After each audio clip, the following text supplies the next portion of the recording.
The fantasy football season is done, but I know you guys are absolute sickos, like we are absolute sickos. And every year we like to do a little exercise called a way too early 2026 fantasy football draft. From a redraft, best ball standpoint, this can kind of give us some insight onto, players that we think are going to be highly valued next year. If you guys are maybe, knocking on the doorstep contenders in Dynasty, maybe this gives you an idea for some guys that project well next year. We're going to do 2 rounds. We'll try and go through this in a pretty decent pace.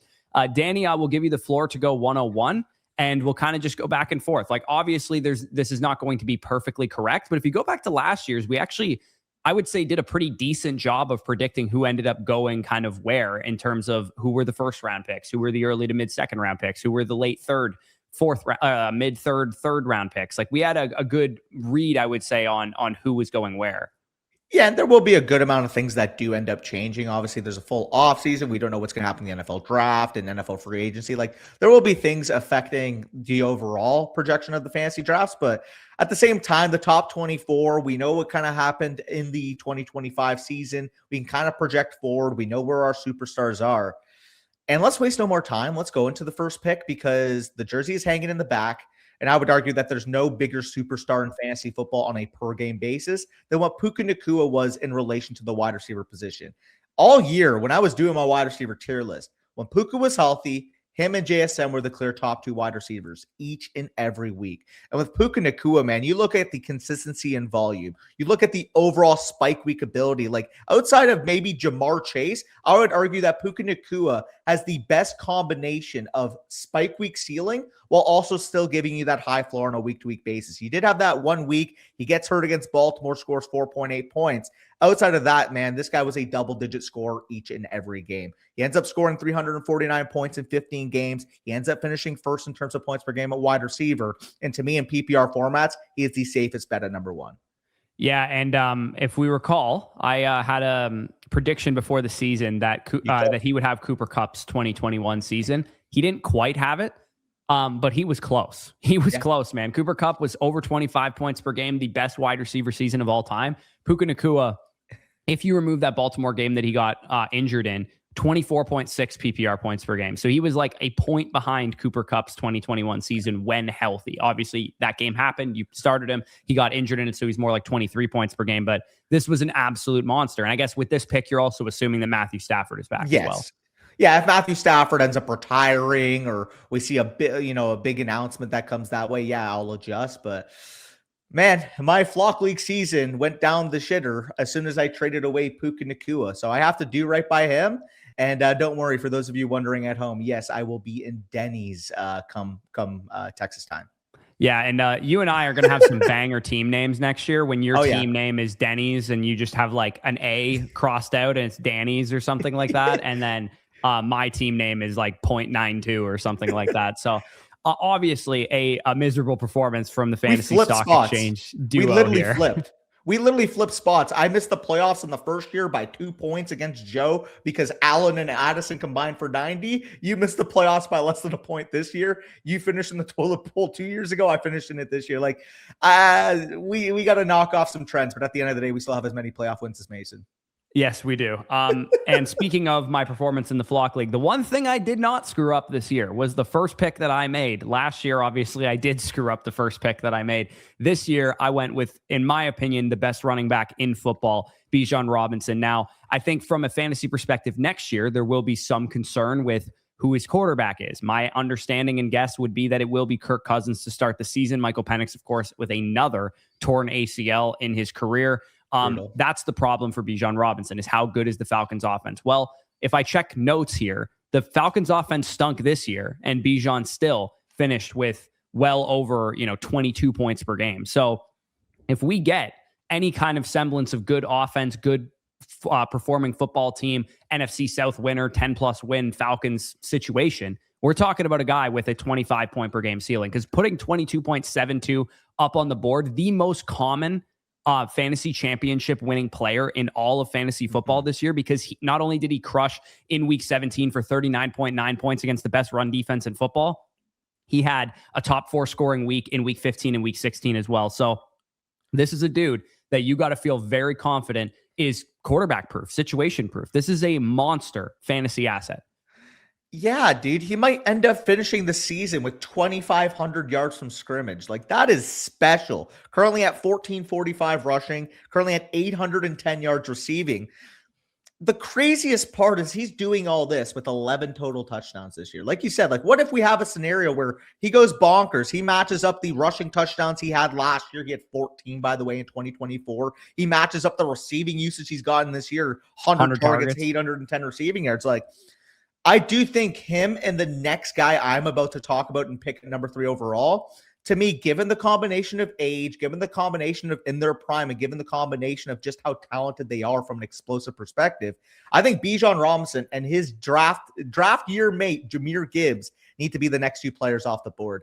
Jahmyr Gibbs, I mean, I think it's pretty clear at this point that no matter what, in a 1-week sample, he's the scariest player to play against. If you're up by 55 points and Jahmyr Gibbs is playing on Monday Night Football, there is no guarantee you're walking out with the win. On top of that, the overall volume went up tremendously this year. We kind of saw, in the first couple of years, Jahmyr Gibbs, him and Monty kind of leaning off of each other. Well, guess what? Monty was a backup running back to Jahmyr Gibbs this year. We definitely saw the increase in overall volume. Jahmyr Gibbs, man, to me, this is just prime Jamal Charles all over again. On the season, 13 rushing touchdowns a year after scoring 16 rushing touchdowns a year after scoring 10. Like, I'm pretty sure there was a stat, by the way, that he is top 3 all time in a player's first 3 seasons in terms of overall touchdowns scored from scrimmage. You're getting attachment to a good offense. Despite the Lions not making the playoffs, they were still one of the best offenses in the league. And Jahmyr Gibbs took a full leap in terms of his workload.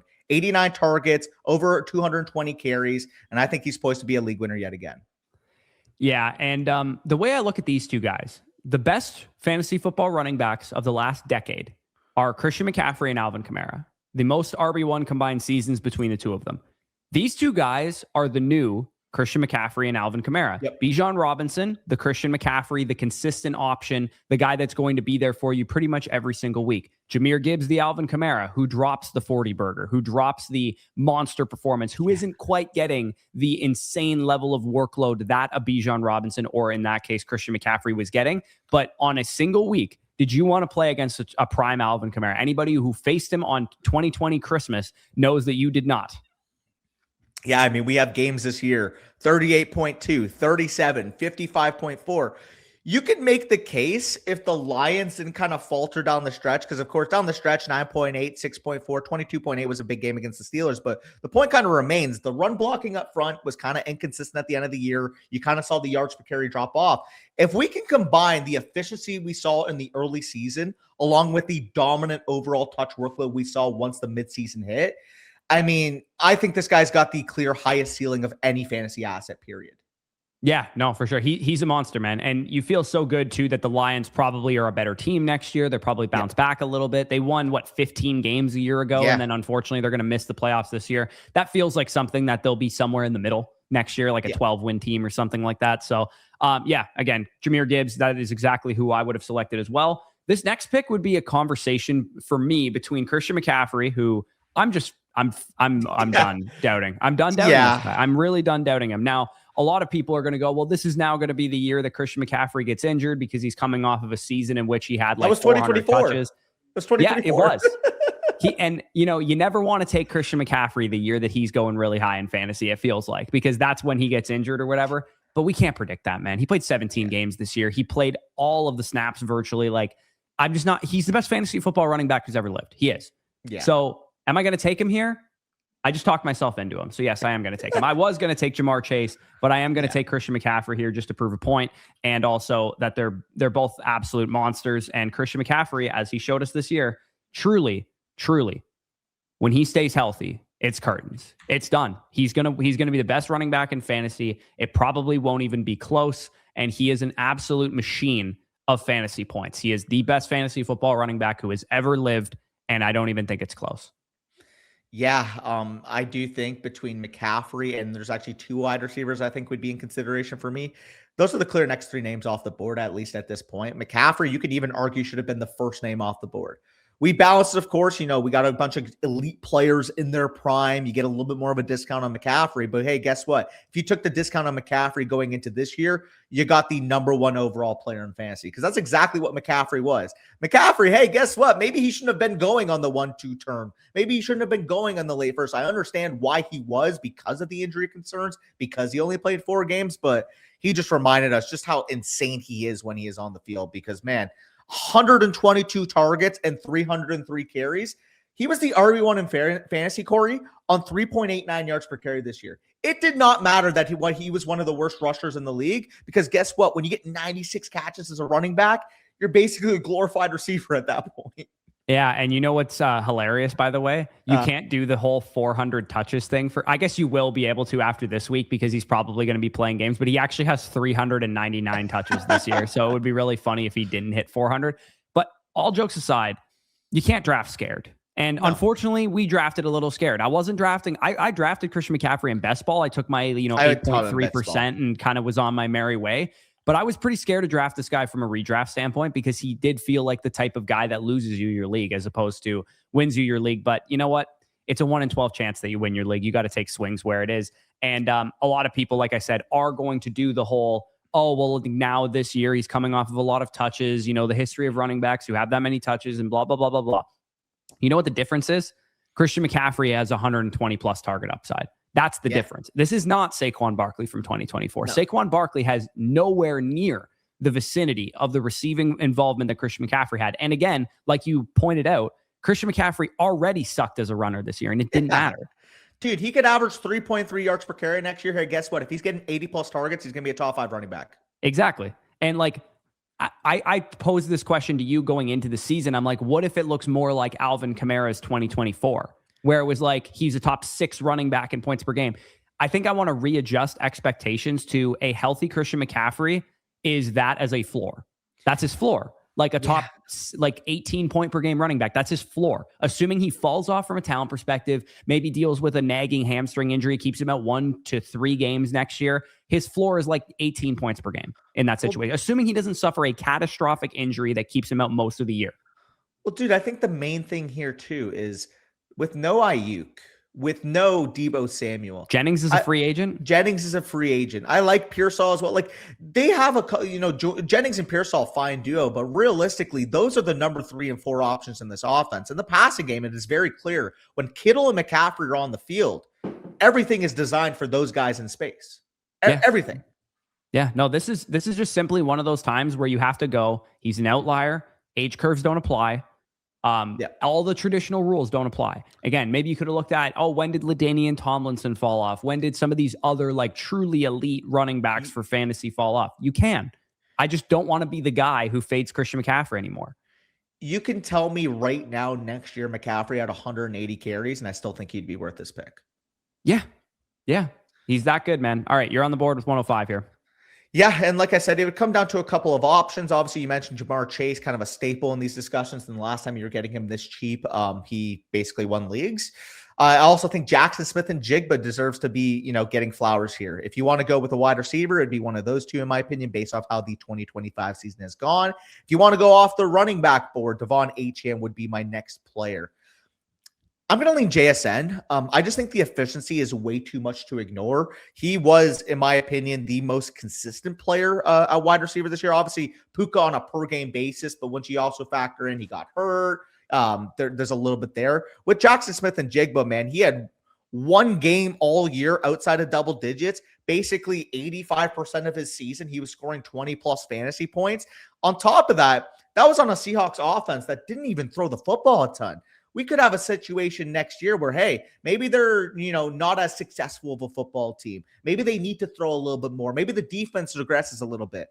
If you got JSN, league average level passing volume, what is he capable of? Because if this is what he's capable of on a team that's a bottom 5 pass attempt team in the league, watch out, man. 155 targets, over 1,700 receiving yards, 10 receiving touchdowns.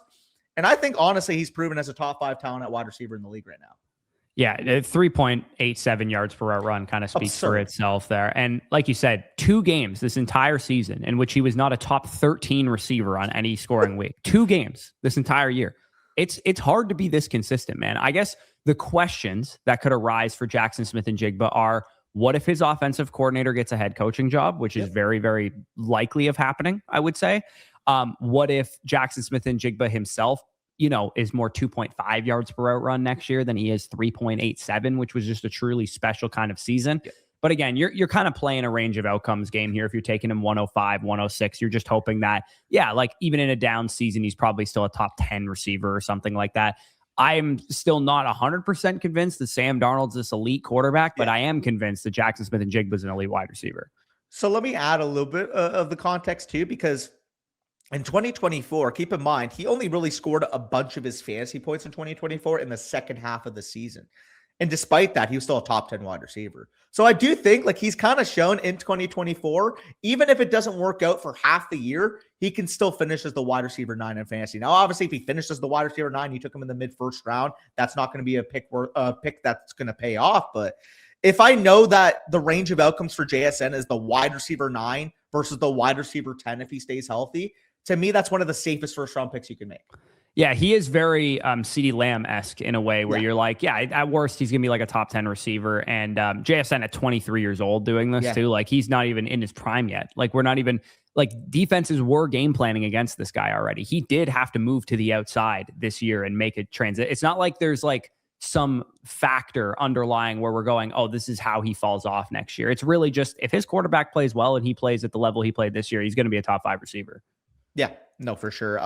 But JSN off the board, you are picking next here, and I think I will be taking Jamar Chase now. Yeah, and I think with Jamar, again, like you kind of made reference to, the last time you didn't have to spend the first, second, third pick on this guy, he had his 2024 season where he was the Triple Crown winner. He had 17 touchdowns, 1,700 yards. Joe Burrow, had the team been successful that year, would have been an MVP candidate or probably the MVP in the NFL. The fact that Jamar Chase had as much go wrong as went wrong this year, and he was the wide receiver 3 with 19.3 points per game, I think that there's a stronger argument that Jamar Chase is 101 than there is that he's, not worthy of a top 5 pick. Because this is a dude that doesn't really project all that differently. Like when you go back and look at his season, sure, weeks 1 through 5 or 1 through 6 or whatever, he wasn't very good. But as soon as Joe Flacco comes into the fold, and then of course, when Joe Burrow comes back, you're looking at a guy who's averaging 10 plus targets a game, who has the ability to, as we know, with Jamar Chase, to score 50 on a single week, to score 40 on a single week, to consistently be 15, 20, 25, 30 points a game. So this is one of the safest picks on the board. And I imagine he'll probably go higher than 106. I think he'll probably be in the 101 to 103 range on like underdog big board drafts, for example. In running back heavy leagues, again, maybe you prefer the running backs, but I think he's got this is the top tier receivers for me. These 3 guys. Yeah.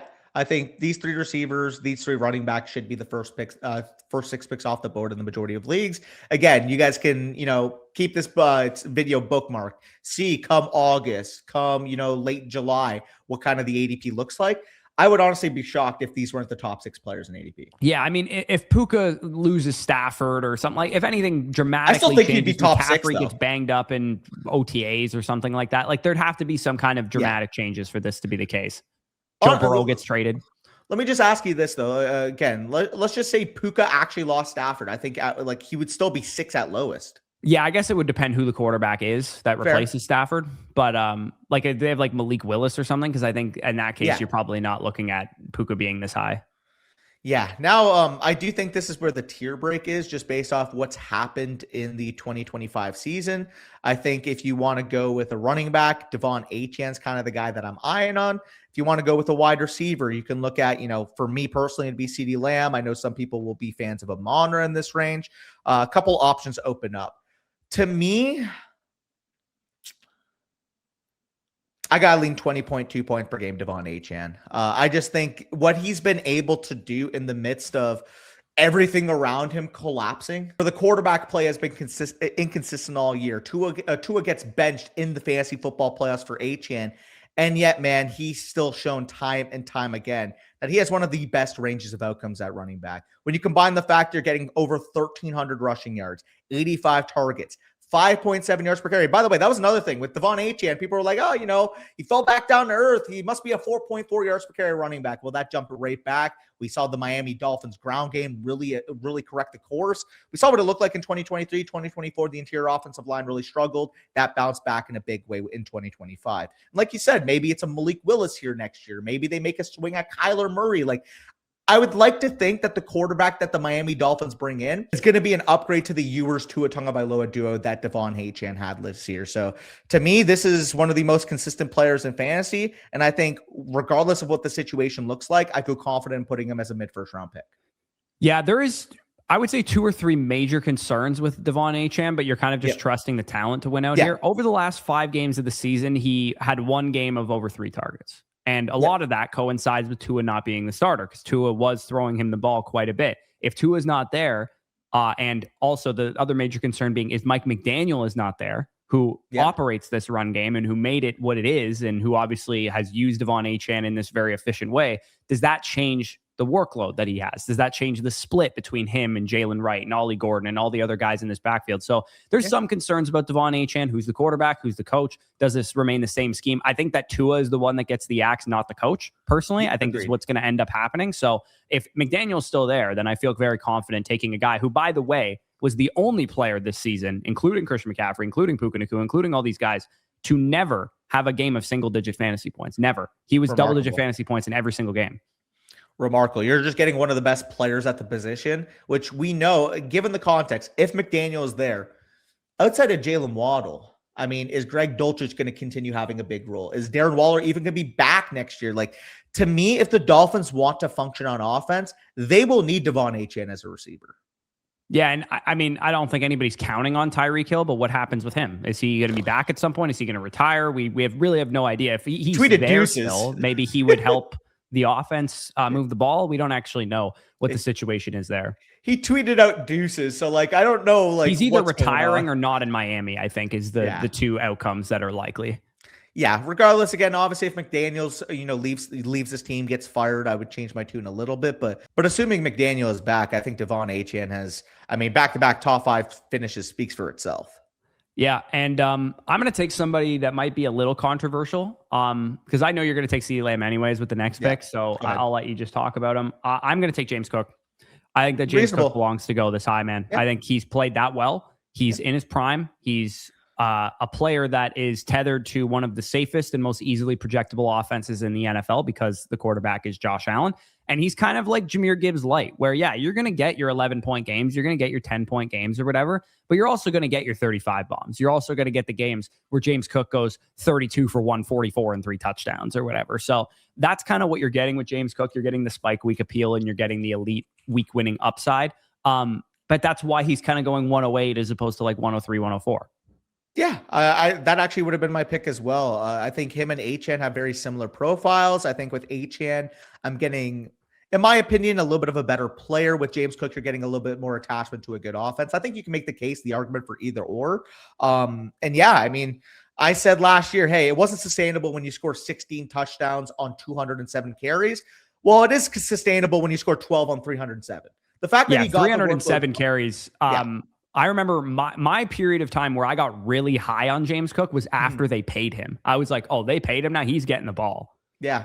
And I mean, kudos to James Cook. He was always a good enough player to command this type of workload. And we finally saw it fully materialize this year. So back in first round pick, I think it's fully merited. I think whether you want to go James Cook, Devon Achane, those would have been my next 2 players as well.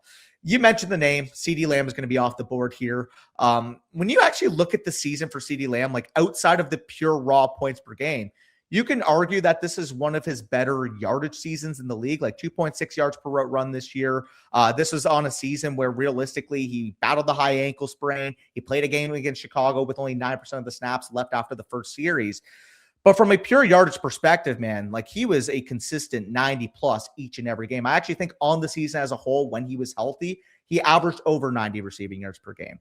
We need the touchdowns to go up, but as we know, this offense is one of the top 5 projectable offenses in the league. And Dak Prescott is, when he's healthy, going to throw the ball 30, 35 touchdown passes a year. He's leading the league in passing yet again. I think between him and Joe Burrow, those are the two best year-to-year projections in terms of passing yardage. So CeeDee Lamb, very safe. We know the ceiling is wide receiver 1 overall. We just haven't seen it in the last couple of years.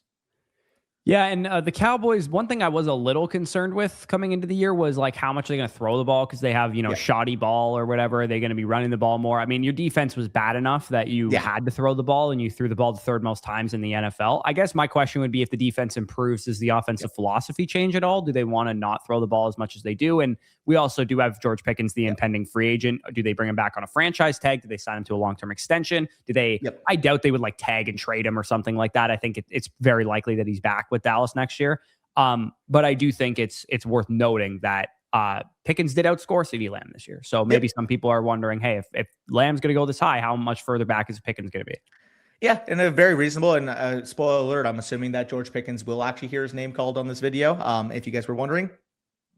But yeah, honestly, I just think the touchdowns were down. That's the main thing. Like when he scored as the wide receiver 1 in 2023, we saw 12 touchdowns. And guess what? He didn't score 3 touchdowns for lack of trying. CeeDee Lamb, the player, made a couple mistakes at the catch point. Probably could have scored 3 or 4 more touchdowns this year. And if we were looking back on it, if that number said 19.3 points per game as opposed to 15.1 when you contextualize that he left against Chicago, a lot of people would probably be more excited with what he did in 2025. Yeah. There's a couple things that you have to contextualize with CeeDee Lamb. I'm sure like casual league players are going to have him go lower than sharper league underdog draft type of players. Because I hope he's cheaper. I doubt you're going to get much more of a discount than this. I think this is about the range he's going to go. I've seen some people say he's not going to go to the mid-second round. It's like, well, yeah, maybe in your slappies work league where no one knows what the fuck they're doing. But most of the time, I think people are going to understand how the bounce back occurs. I think this is a real kind of like breaking point for me where I go, okay, I think you could go a number of different directions here. Agreed. Now. I think that these guys are all probably pretty chalky or at least semi-chalky.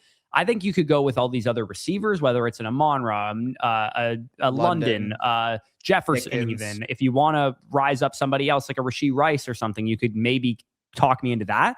You could talk me into some of these other running backs. Like, are you just going with the running back early because the position is scarce or quote unquote, that kind of stuff? Because then I think the player I'm going to take is a running back here, and it'll be Jonathan Taylor. Yeah. But you also could talk me into like, hey, Fernando Mendoza goes to the Las Vegas Raiders. They hire a young coaching staff. Like, where's Ashton Genty fall? Where does Amarian Hampton fall? Where does Jeremiah Love, who's probably going to be a top 10 NFL draft pick at the running back position in the 2026 NFL draft, where does he fall in the first 2 rounds? Because I imagine his ADP will be in here somewhere. Even Saquon Barkley, for that matter, like where does he end up going?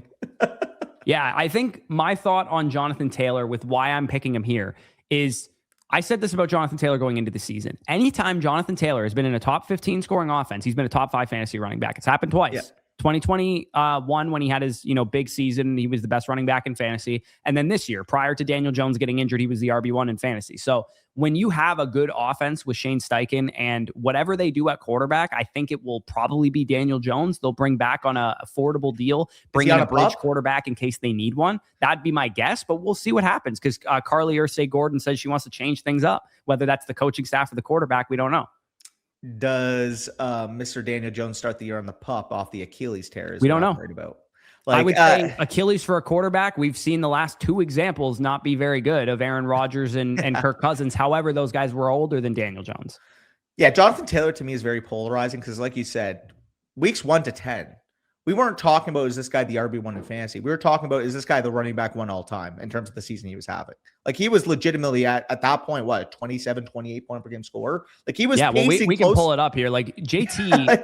True. Look, when the Colts were operating at an offensive level that was top 10, top 5 in the NFL, this was a guy who was like literally unstoppable. Like he was unstoppable. And the thing that won't change for Jonathan Taylor, regardless of who the quarterback is next year, is that this is a 20 plus carry per game running back projection. You are getting the volume that you want to see. And the volume is king bros are correct on Jonathan Taylor because they followed the volume and hoped for the efficiency. Because like I've seen volume as king truthers say, I don't know what the efficiency is going to be, but I'm going to trust the volume. And the efficiency will either make him RB1 overall or RB13 overall. But I trusted the volume, and it's a tight range of outcomes for that.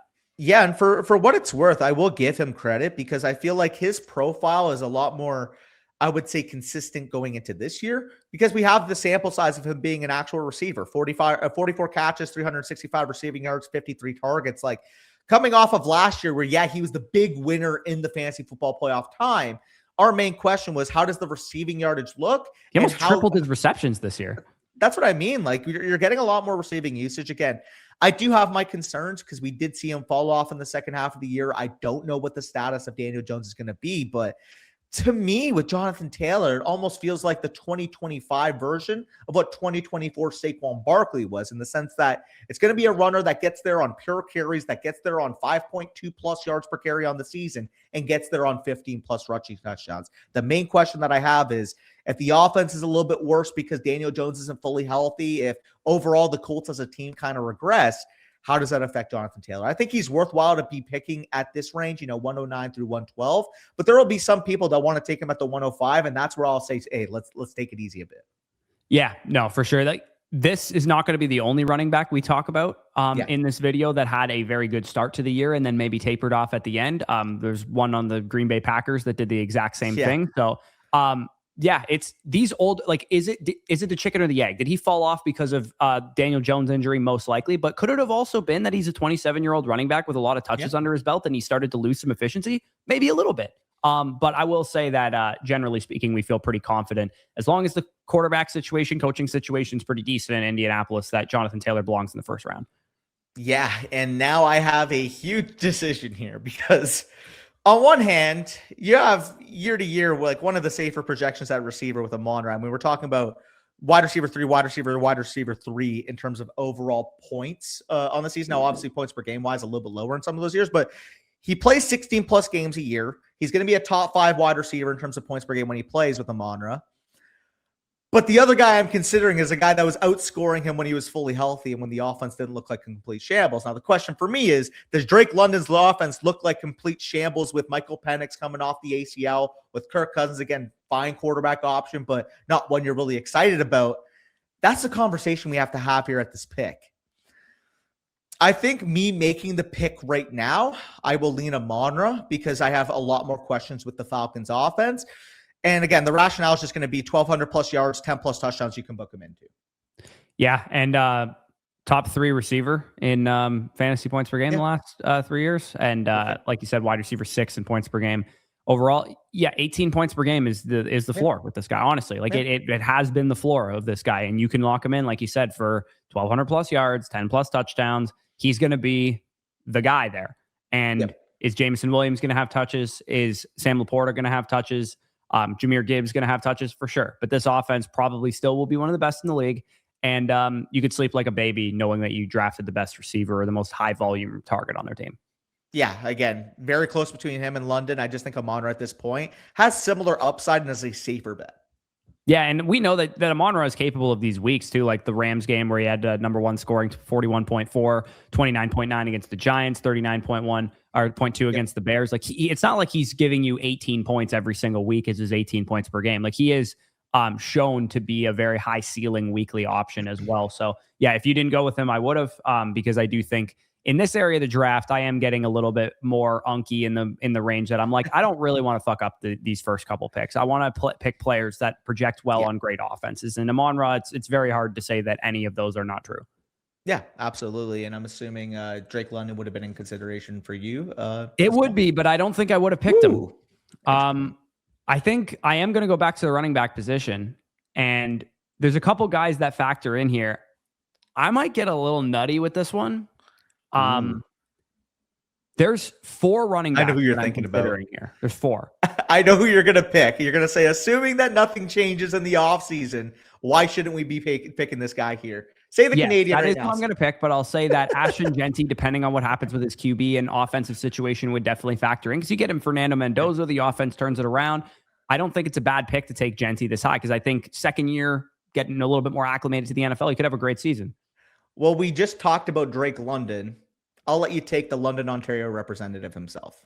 Yes, I will. Yeah, because Chase Brown will be the person that I am picking here. Again, so many ifs right now of does Joe Burrow stay, which I'm very much in the camp of the Bengals are not that fucking stupid that they would actually trade Joe Burrow.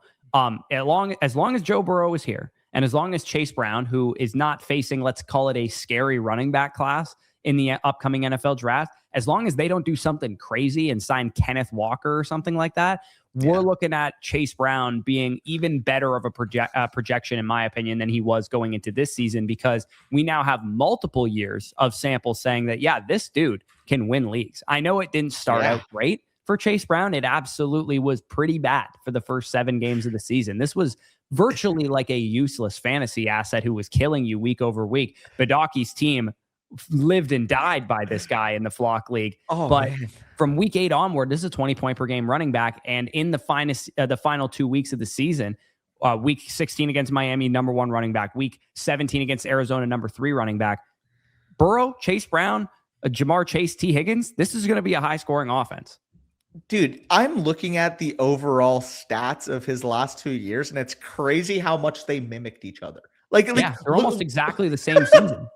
Literally, in totality as well. He had a little bit more targets this year overall, but in 2024, 229 for 997 touchdowns. This year, 219 for 947, 6 touchdowns.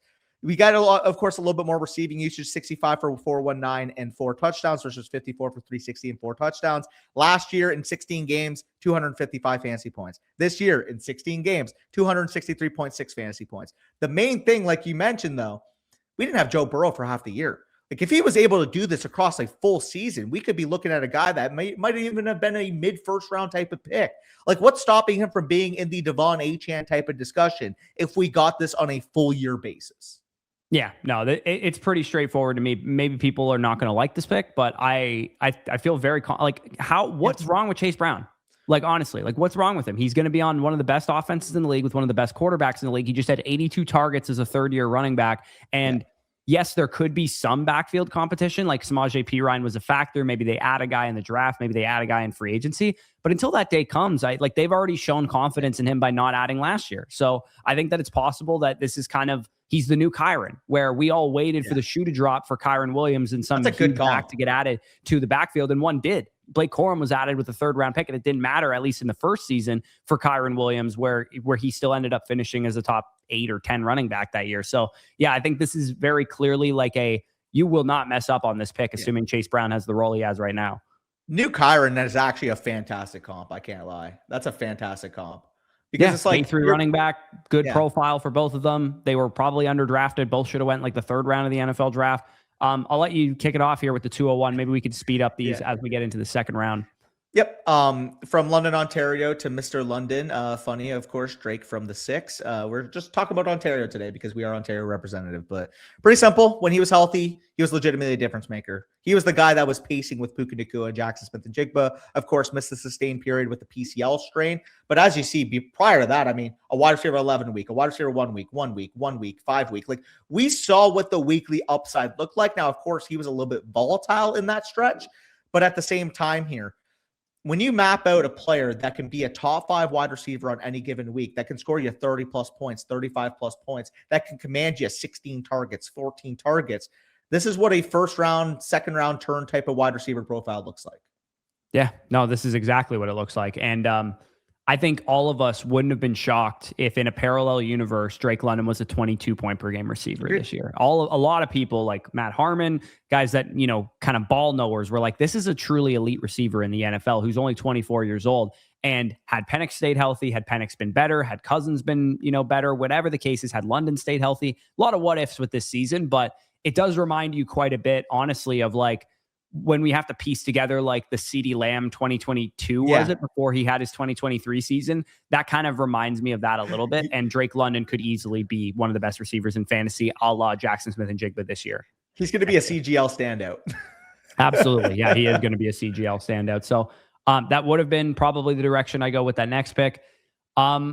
Do I want to just keep the Unk trend going and just keep going back after these running backs over and over again? I think I'm going to, because I still love some of these projections here. And I do think the way that the landscape of fantasy football is shifting is that the days of just hammering wide receivers over and over again, even in PPR leagues, to me, I just don't think that's the optimal way to play it, because there are plenty of wide receiver values in rounds 4 to 7, and there are not very many wide running back values that you're going to get that can put up the volume caliber of some of these guys. So my pick here will be between Ashton Genty, Amarian Hampton, again, way too early to know where Jeremiah Love's going to go in the draft and what team he goes to and all that kind of stuff. But like, let's say he went to the Texans or the Chiefs or something, we could be talking about him as high as a pick like this, like early second round, late first round, where Genty was going last year. Are we going to keep him out of the exercise? Or are we going to? Are we? No, I want to put him in here because I think he's going to go this high. I agree. That's why I was asking. Okay. Yeah. Again, other guy like Barkley. I think Barkley definitely involved in this discussion as well. I think Jacobs even involved in this discussion. What happens with Travis Etienne, who's a free agent after this year? Is he back in the conversation of a second round running back because he's having the type of season that you'd love to see? I'm going to take Ashton Genty because I believed in the player coming into the NFL, and he's, to me, at least proven his talent. What he hasn't proven is that the Raiders have the worst offensive line in football, dead last in yards before contact per attempt, which is an offensive line stat, not a running back stat. And when we've seen this guy with lanes, with good offensive performances, he's been able to perform. So I'm going to take Ashton Genty here and kind of do the whole trust the volume, hope for efficiency. They're going to get the first pick in the draft. They're going to pick Fernando Mendoza most likely, and they're going to have a much better situation, hopefully, for this young running back who's now entering year 2. Remember going into the season, Danny, I said I could see Ashton Genty having Bijan Robinson's rookie season where he finishes as the RB 15 with like 15 points per game. Look at the screen. Where he was. Yeah, that's exactly what happened. Where he was. Yeah, no, and I'm curious. The Raiders, I believe they're number 1 in the NFL in terms of projectable cap space as well. So, I mean, at least they're up there. They are currently 12 million, but they can clear some cap in the offseason. I'm telling you what, man, no matter what the cap is that they have available this offseason, go sign 3 starting offensive linemen and sleep like a baby. Do what the Bears did last year when Ben Johnson came in. Go trade for an offensive lineman that may be available. Go add an offensive lineman in the draft. Go sign an offensive lineman in free agency. You got to do a lot. Now, again, I got it. 113 million. Yeah, that's crazy. Genty could very easily not be going anywhere near this range, but my projection here is that they will add the young quarterback. They will add pieces in free agency. They will probably hire a better coach because Pete Carroll is going to be out of there for sure. And this could look like a much different, vastly improved situation for Ashton Genty. So even though you could say, yeah, this season doesn't belong at the 1-2 turn where you're picking him right now, I could say that post free agency, post draft, we're projecting this Raiders offense to be much better. And even still, Ashton Genty in this train wreck garbage season where he was a rookie, coming from a Mountain West college team, still finishes RB 15 in points per game this year. So I think that we're looking at a much better situation for next season. Yeah, no, I'm on page there. I think Genty would find his way probably like mid-ish type of second round for me as well. There's a couple receivers and a tight end that I would take higher, and I knew you weren't going to take the tight end. So I'm just going to give him his respect. I think based off the season that he's had, this is about where Bowers was going last year. And I would argue that McBride is just a better projection than what Bowers was last year. Because with Bowers, of course, you were talking about the, potential ceiling. Obviously, as a player, we were looking at a potentially, gold jacket future player. I think McBride has that, except we feel a lot better about his offense going forward. With McBride, the main question that we had coming in is, will this guy ever figure out how to score touchdowns? In his first 3 seasons, this guy had 6 total touchdowns. Well, guess what? That was a Kyler Murray stat. That wasn't a Trey McBride stat, because as soon as Jacoby Brissett took over, I mean, we're looking at since week 6, touchdown, 2 touchdowns, 1 touchdown, 1 touchdown, 1 touchdown. Didn't score against the Jaguars. A touchdown against Tampa. Didn't score against the Rams. 2 touchdowns against the Texans. Didn't score against Atlanta. And he scores against Cincinnati. I mean, 302.4 fantasy points on the season. Tight end 1 by a landslide. And you're getting 140 plus targets. You're getting 110 plus receptions. And you're getting 1,100 plus receiving yards. If you're getting this type of projection for, by the way, a 6'4", 250-pound tight end that proved this year he can score when he's in that red area, I mean, he's outscoring the wide receivers in this range. I don't think I can make a case, as much as I love Nico Collins, for taking him over Trey McBride, considering McBride scored 80 more fantasy points this year.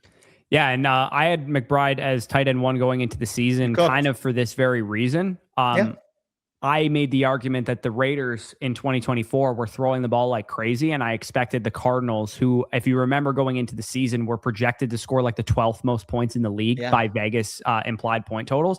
I'm like, dude, Trey McBride, the threat of Marvin Harrison was looking less scary after his rookie season. And he was very clearly the type of regression candidate that is as obvious as you can possibly find. And I also said to him, like, if he scored his expected points per game last year, it was 19 fantasy points per game. And he scored exactly what he did. 19 fantasy points per game this season because his expected points per game actually came to fruition. He caught the balls he was supposed to catch in the red zone. Now, I guess the one concern would be, does the pass volume with Jacoby Brissett keep up? I don't think it does.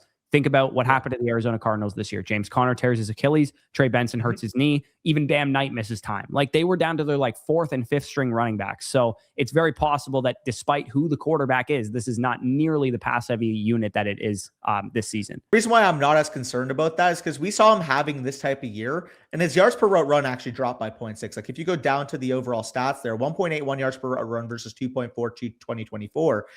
If that finds a middle bridge gap, like a 2.1, 2.15, I think that can offset maybe more raw volume in the offense. Yeah, no, that's definitely fair. Let's speed her up here, and we'll go through to the next pick here. I'm caught between running backs again. I want to go back to the running back position. What do I want to do here? Saquon Barkley, 14 fantasy points per game this year. Do I think at 29 years old, he's going to get back to the Philadelphia Eagles level of dominance that we saw? I think he could, for sure. I wouldn't rule him out in this range.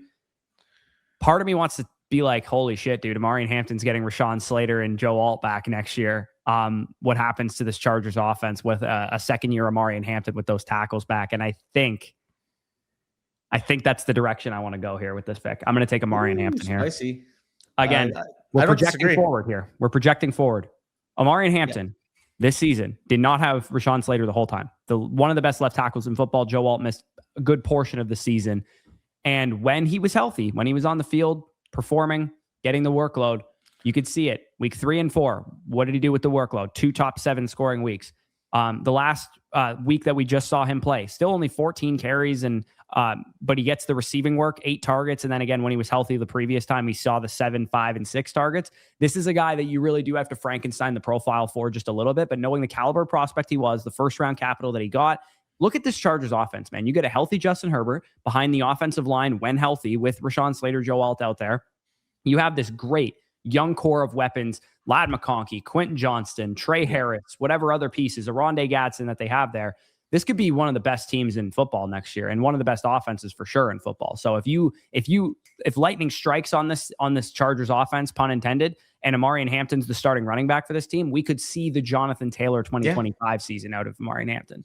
Yeah, he to me almost feels like the start of the next tier where there's like 5 or 6 guys, I would say, like very, very close knit. And I'm totally cool. If you want to project him here, the talent is there. He's going to have better offensive line play. He's attached to a quarterback that we both believe in. And yeah, if he does live up to the Jonathan Taylor comparison, which we both said in an ideal world, that's what we could be potentially looking at with Amari Hampton. I totally think it's reasonable taking and projecting him, here in the mid-second. So fine with the pick. Potentially a 60 to 80 target version of Jonathan Taylor as well. Yeah, no, I'm on board there. Now it's going to be my pick. And you can make the case based off what's happened in 2025 that George Pickens could even be worth this pick. Now, I think I would still lean Nico over him. I'd be willing to bounce back and say, hey, this is more of a floor projection season. He dealt with injuries. And we know that when he's fully operating, like he could be an 18, 19 point per game scorer. Like I think I would favor Nico Collins on face value. If I want to go at the running back position, you mentioned a couple of the names. One of the names that you didn't mention actually would be Trevion Henderson as well. I do think given the workload bump we saw, he would be meriting a pick in the mid to late second. So I'm caught. This might seem like a little bit of a cop-out. I'll take Nico here because I think I'm more likely to take Henderson at the next pick than you would. Yeah, that's probably a good point. There's not much you can really say about Nico Collins aside from just, he plays with CJ Stroud, who's a good quarterback. He had, let's say, a fine season this year as opposed to what you guys probably expected from him where you took him, because you definitely, more so than me, were on the camp that this could be a guy that has, a 20 point per game season, a 22 point per game season. The inconsistencies were a problem for him. I would still be semi-concerned about how much this Texans offense is throwing the football. Next year, we know defenses year over year usually don't translate 1-to-1. You get a historic defense one year, you have a historic defense next year. You also have Jaden Higgins, Jalen Noel going into their second seasons next year as opposed to being rookies this year. How does that affect Nico's target share? How does that affect the offense overall? So there's moving parts for Nico Collins, but you're kind of just trusting the talent and trusting that he's a good quarterback. Yeah, and I will say for what it's worth here, 120 targets in 15 games. Previous career high was 109 in 15 games. And like I said, we also have to contextualize that was with him facing injuries throughout the season. So we had games with 68% of the snaps, 51% of the snaps. When he's healthy and he's playing 75 plus, 80 plus percent of the snaps, playing 90 plus percent of the routes, like we see an 11 target game, a 15 target game, a 10 target game. There's no doubt in my mind from a pure ability standpoint, he's up there with the best receivers. It's just like you said, there's the Texans volume basically indicate that he can get to that level. And I do think in the instances we saw him get the targets, we know that the 20 points per game is there. It's just, again, profiles, you kind of have to pick out a little bit. You have to Frankenstein them a little bit. That's the difference between a second round projection versus a first round pick. Yeah, no, for sure. And I am not going to take Trevion Henderson, as you correctly identified, because I would be semi-concerned about what Ramondre Stevenson's role is there. Sure. And just Henderson's career history going back to Ohio State was teams viewed him more as a committee running back than they did as a workhorse guy. And it took Stevenson injuries for him to be that workhorse guy. So that would be my one concern with Henderson. But I do think around the 2-3 turn is where I would feel comfortable taking somebody like him. I'm just going to go with the volume again. I'll trust Saquon Barkley have a bounce back season. He's still a very good running back. For whatever reason, the 400 touch narrative came true this year. Maybe this year going into 2026, he gets back to that efficiency. The Eagles also had some offensive line injuries up front. We don't know philosophically what's going to happen with like AJ Brown, for example. He could be gone from the team.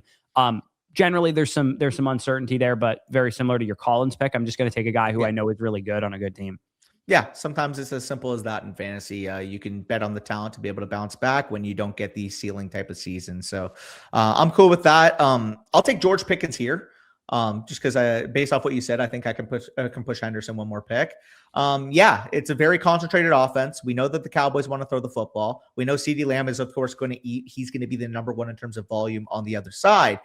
But at the same time, even if he is the number two in his offense, you're just getting a better version of what T. Higgins is in Cincinnati. 18 points per game, playing next to a wide receiver, getting 10 targets a game is something that not many players, period, are able to accomplish. So George Pickens, touchdown upside, big play upside, and I trust the quarterback in offensive situation. Yeah, fantasy football regular season star for sure. Yeah. He was great during the regular season. And again, when Lamb came back, it's kind of tapered off at the end of the season. Very similar to Higgins. I think you kind of need to hope that the Cowboys are the offense of that seat. Like the 2026 Cowboys are that caliber of offense that they're able to support two top 10 wide receivers. And this level of draft capital on George Pickens to me would scare me off just a little bit, but also you feel like the range of outcomes is pretty tight. And I've also talked about the fact that I think Pickens is a bit of a knucklehead. And if you pay him a big contract, I'm not sure how motivated he is. Pickens is just the type of guy that I want in his contract year, not the year after he gets his contract. To me, maybe I'm just scarred from Brandon Ayuk. I might just be that. But it screams to me that he has the best season of his career this year before he's about to get paid. Yeah. No, and I think that is reasonable. I think if you wanted to argue Rasheed, I didn't want to take him here because of the Mahomes injury. If you wanted to argue with AJ Brown, again, I just think there's a little bit more. It's funny because we just called Pickens the knucklehead.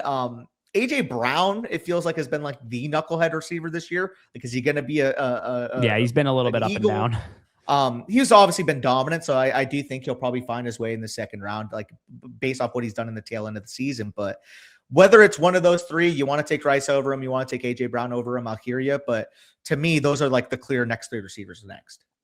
Yeah, and this is a hard decision, man. Like this part of the draft, you go, I could make a case for anybody. Like, I guess I'm just going to go with what I project. What do I project to happen in the offseason? What do I think will be the case come August? And if you guys think we're out of our friggin' minds, again, go back to last year's video. We did a pretty decent job of predicting who would go where. It wasn't perfect, but like other than Drake London, who I think we had go in the early third round, we pretty much predicted the top 18 players in some order for the most part. So I do want to think about what could happen in the offseason and what could potentially move players up and down the board. Like you said with Rashee Rice, if Rashee Rice has Patrick Mahomes week 1, I don't really think there's any way he's not going in this range of the draft. I think he probably goes higher than this in most cases. He would go where Hampton or Collins went. Yeah. And then think about some of these other running backs. Like, what do we do with Trevion Henderson? What do we do with Bucky Irving? What do we do with Josh Jacobs, who is presumably going to be on the Packers again next year, and they're going to be a good team, and he's going to get, his usual 1,416 on the ground or whatever. So I'm going to do the thing who, when all else fails, I just know he's one of the best receivers, period, of all time, let alone the the current state of the NFL, I do not know what's going to happen in Minnesota. I have no idea. Is it going to be JJ? Is it going to be what I think will happen? This is my prediction. JJ McCarthy gets competition. It's somebody, Jacoby Brissett, maybe it's somebody like that. And if things are not going well, then they pivot to that player. I don't know when it's going to happen. I don't know how, but McCarthy to me was a high enough pick, high enough investment, has shown a brief amount of signs that you got to probably stick with him for one more year.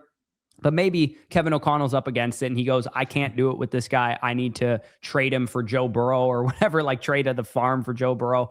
My only thing here is I'm just going to trust the talent of Justin Jefferson to bounce back. Yeah. I wouldn't have taken him here, but also keep in mind, I also have PTSD. You guys at home can guess which week I traded for Justin Jefferson. I'll let you take a guess too. I think it was week 7, wasn't it? Or week 10? It was week 9. I get that game against Detroit. I'm feeling, okay, that's pretty solid. And then look at what I dealt with for the rest of the season. I mean, doesn't score a touchdown the rest of the year. Eclipses 450 receiving yards twice the entire season. 10 plus points in 2 of the games. Just a mess, man. Just a mess. That's how you go to Denny's. That's how you go to Denny's.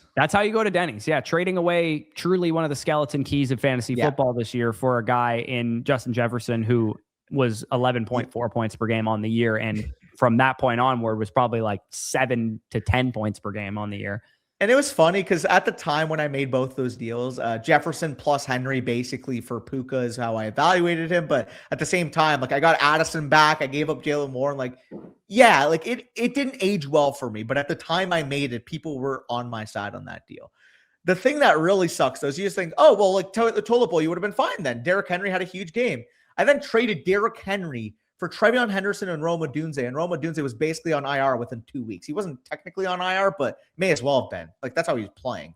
Yeah. No, bad you and I, we got to learn. Yeah. This is the thing that you and I have to learn from the Flock League is that both of us finished last because of trades. Yeah. I traded much better I will always than I did last year. You traded much better last year than you did this year. We're never going to stop trading. That's our personality. However, we might have to really think through range of outcomes on some of these trades a little bit better. But could anyone have seen this Justin Jefferson collapse coming? Probably not. Yeah, when I acquired him, he was a 16, 17 point per game score, and the guy was averaging 8 points per game in my lineup. No, even if you were saying, oh, JG's back, he's going to be worse, he's going to be a 13, 14 point per game player, nobody envisioned him to be as bad as he was. Yeah, no one expected him to be this bad. This is truly he's only been elite in his NFL career. He's never had a down stretch of his career. Until I had him. Yeah. Basically until I had him. I'm going to trust the talent. I don't know whether it's McCarthy in his second year as a starter, whether it's a different quarterback altogether, whether it's McCarthy plus Jacoby Brissett or somebody like that in training camp battling it out. I just trust that Justin Jefferson will figure it out. That's why I made this pick. Yeah, no, fully reasonable. If I don't roster him in the Flock League next year, you probably are looking at a league winner. So Justin Jefferson also screwing us in consecutive seasons, by the way. Yeah. He's been a common denominator for both of us finishing last. It's pretty remarkable. Man, this is tough because I mentioned Henderson, but there's also another clear guy here that might have been the reason why a lot of you guys won your fantasy leagues that I have to at least consider. Derrick Henry, I think, should be a late second round pick. If you want to argue him, higher up, sure, I'll give you guys the benefit of the doubt. Lamar Jackson could be healthy. Ravens offense is probably going to be better next year.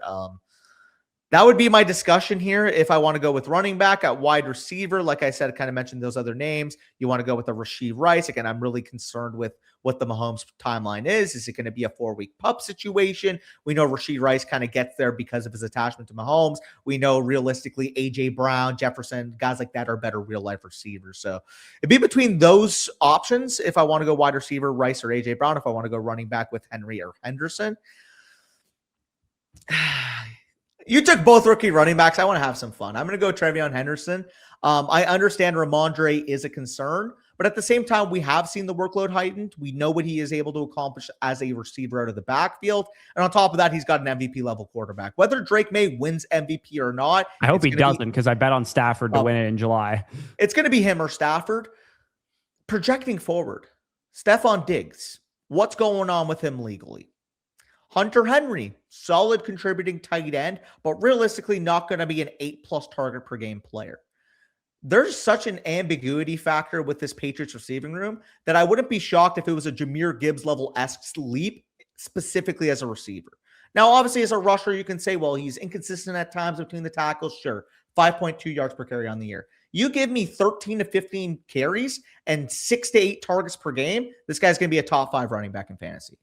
Yeah, he will be the Devon Achane projection that the projection bros won't like. Great comp. But the I'm going to project a young running back to take a leap in his second year type of people will like. And if you guys recall, we were very in on Devon Achane when everyone was talking about Raheem Mostert and how he scored all the touchdowns and stuff. So yeah, this is a very FSE on brand a leap guy that we would be in on. So and Bucky and Chase Brown were the same thing for us last year, where it was like, we're expecting them to take the leap. We're expecting them to continue building upon their rookie season. So yeah, I get the Trevion Henderson pick. I probably wouldn't have made it there.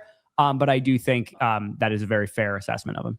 Yeah, so looking at his season, weeks 8 to 17. So big, large sample size. And again, keep this in mind. Like, he only had, a 5.5 point week, a 2.2 point week, an 8.2 point week mixed in there.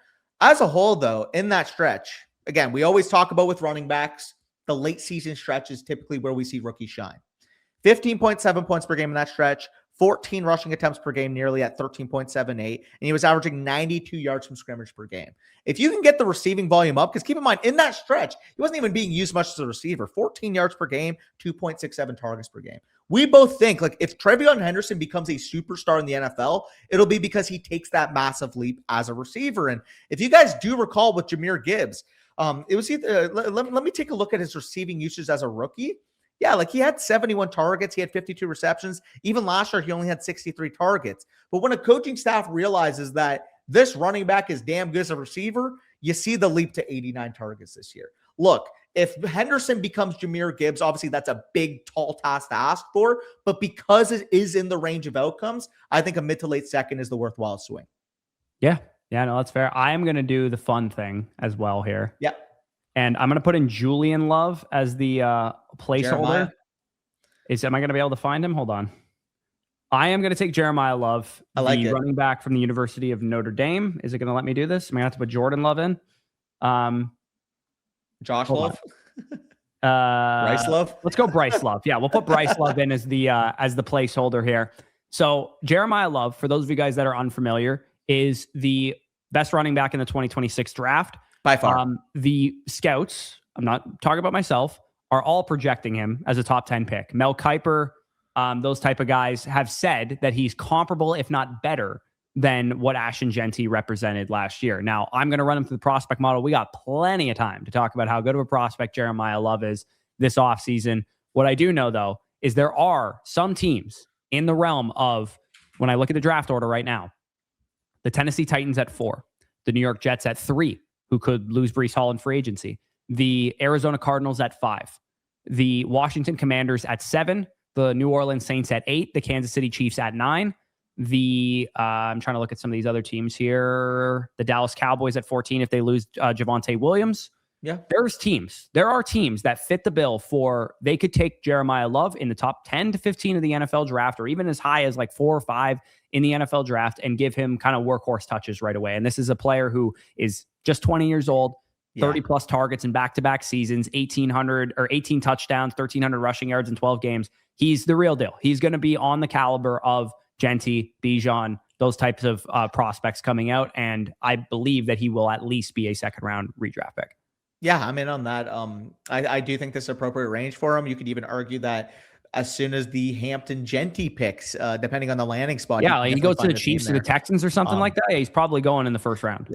This to me is like a better version of the prospect that we thought about with Travis Etienne, where it's like plays for, obviously Clemson versus Notre Dame is comparable.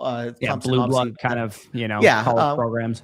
Clemson better overall, but I would argue that Jeremiah is probably more of a complete prospect as opposed to Etienne coming better receiver than Etienne was for sure.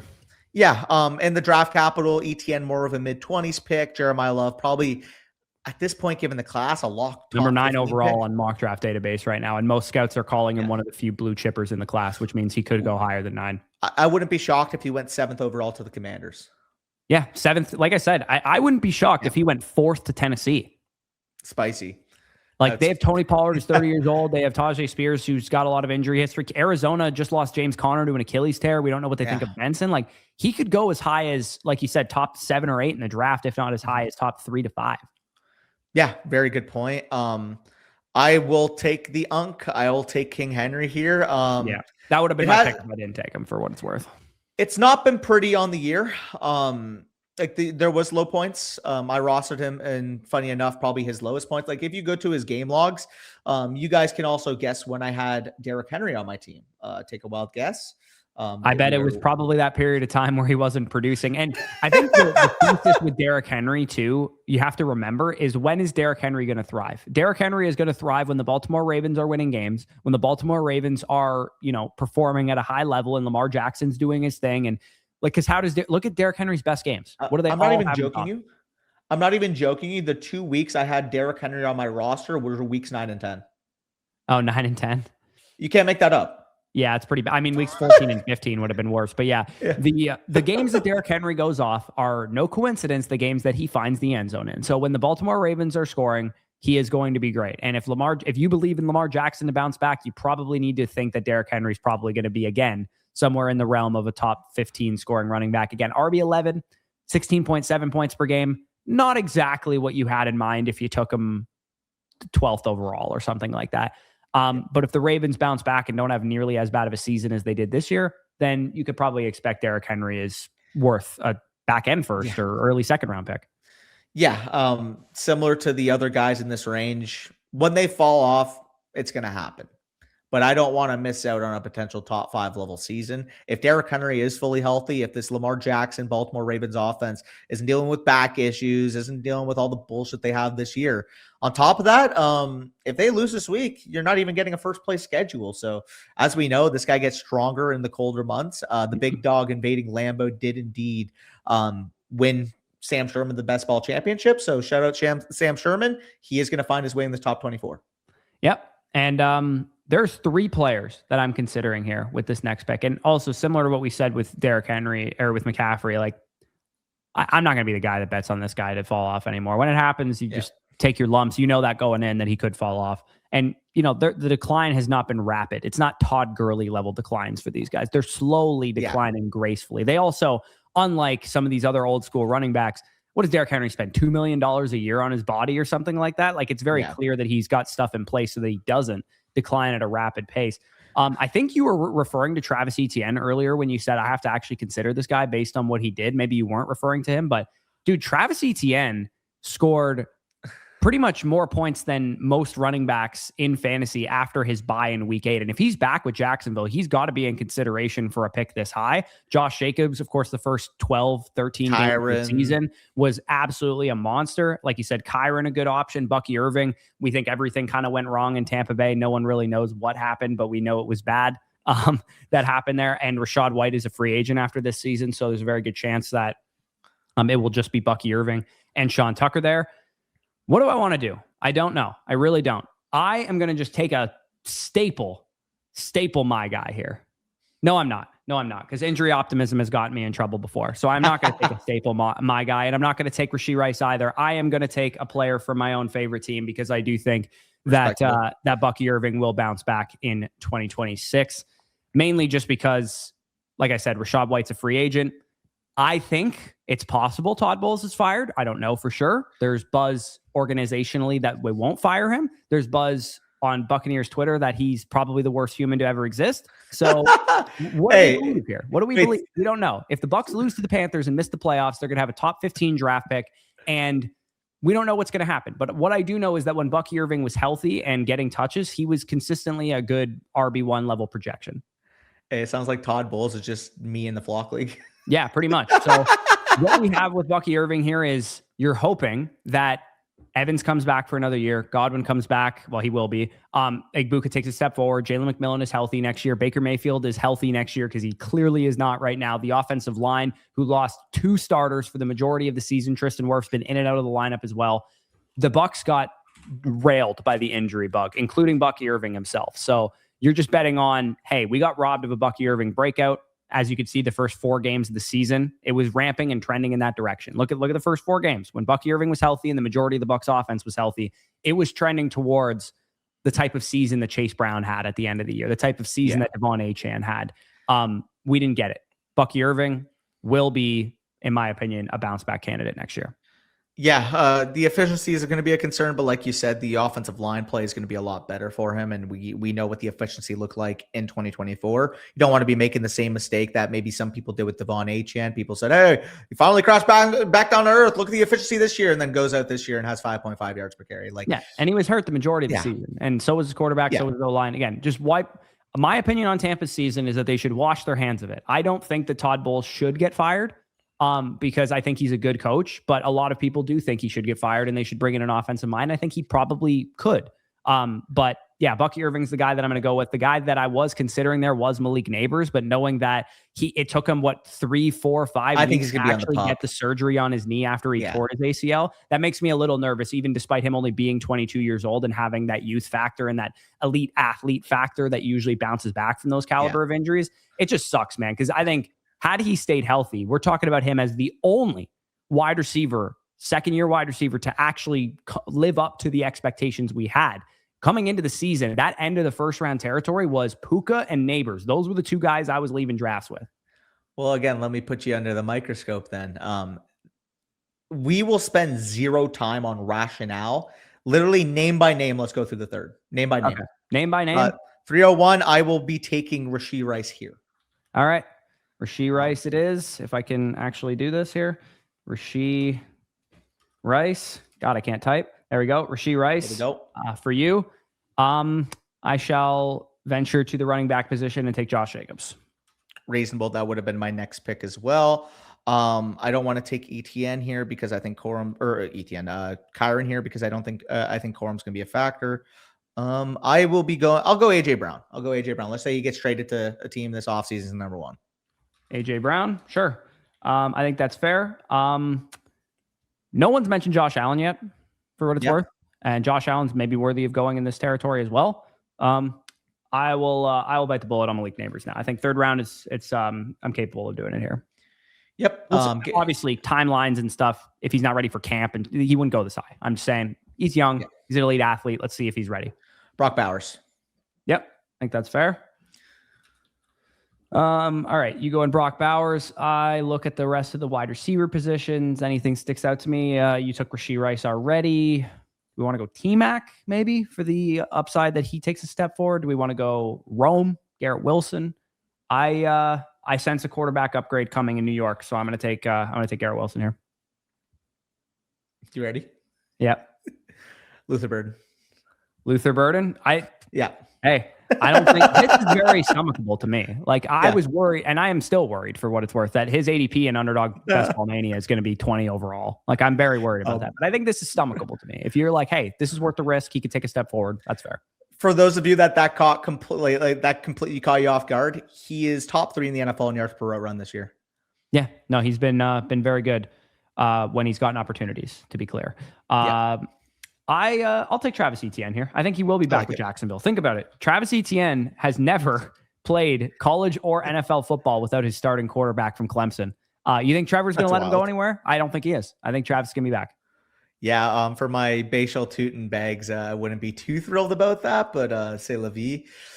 This feels like a drop-off point. I'm assuming, again, this might be a cop-out because he probably would have went higher with this context. I think Javonte's going to be back on a 1-year, $6 to $8 million deal, so I'll take him here. Okay. Javonte's back with the Cowboys in that scenario. That makes sense. I think we got to put some respect on a very, very good season on a very, very bad football team. So I'll take Chris Olave there. Yep. Would have been my next wide receiver.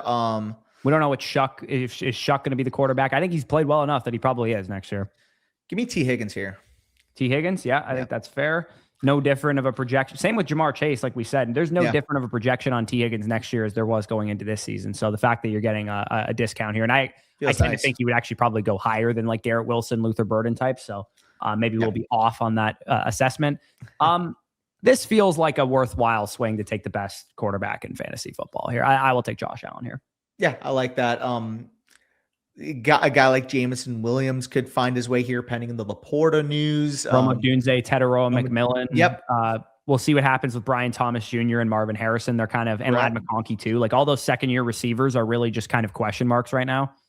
If somebody was really high on RJ Harvey, you can argue him in this range too. He finished the year very strong. Breece Hall and Kenneth Walker both could sign big money contracts in free agency to be starters elsewhere, or maybe Breece is back with the Jets and the situation's improved, or Kenneth Walker maybe. Like those guys being gone would be probably better for their fantasy values. Let's be honest.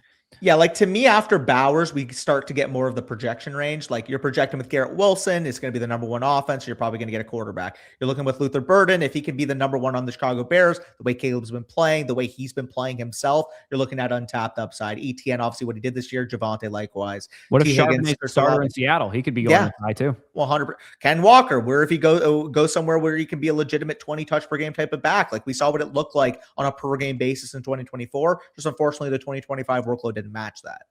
Yeah, and you mentioned Kyron already as well. I think RJ, I don't think, did you mention RJ Harvey? RJ Harvey potentially as well? RJ Harvey, honestly, like I'm looking at it right now. If Javonte didn't return to the Cowboys, you could even make the case that he should be in that pick where Javonte was. Yeah, and we didn't have Tetaroa McMillan come off the board either, and I think T-Mac definitely would find his way in here.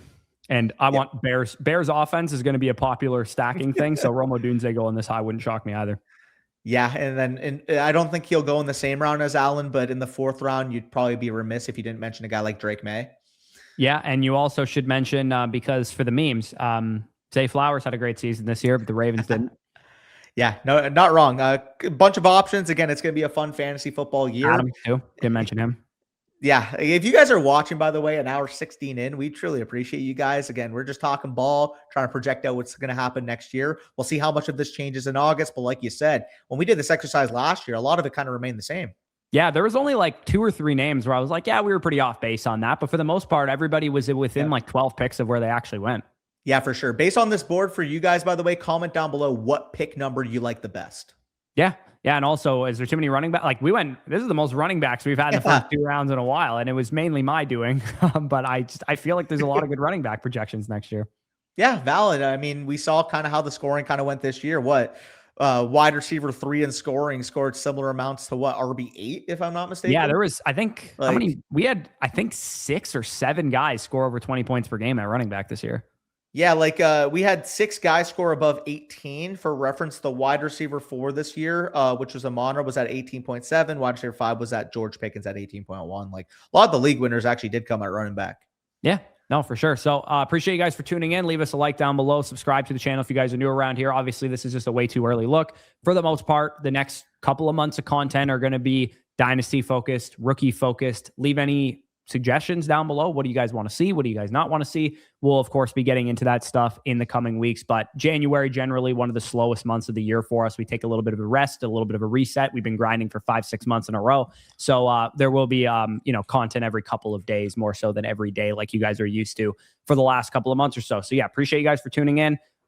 For those of you guys that are season pass holders, you have the site for the season and you're wondering, hey, I love the site. I want to, keep going and keep being on it. You can convert your season pass right now into an annual subscription, get that free team review plus a product that we will be announcing a little bit later in the month.